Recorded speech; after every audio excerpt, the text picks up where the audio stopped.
Hello and welcome to this video tutorial on how we get started with the TouchIT Y series. And I'm going to explain today what we do when we take the unit out of the box and what we do with the cables.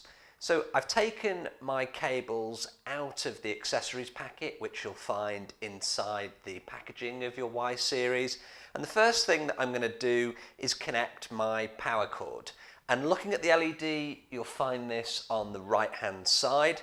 So plug one end into the LED, the other end into an outlet, and don't forget to switch the rocker switch on, which again is also found on the right hand side. When you've done that, you'll see a light on the front of your LED, and if you press the power on button, your onboard Android will automatically start.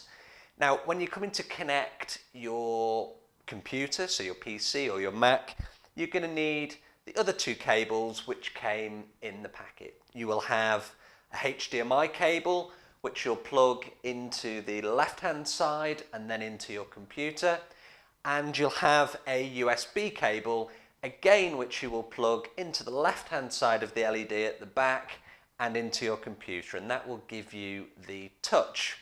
Now, you may have noticed on your Y series that you also have some front input buttons. Now, these are used to connect a second machine or a student machine, and we really recommend that you use the connections on the rear of the unit as your primary device.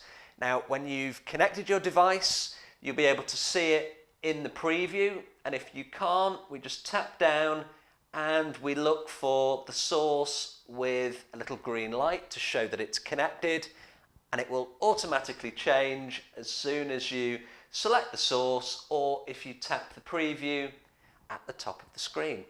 Thanks for watching.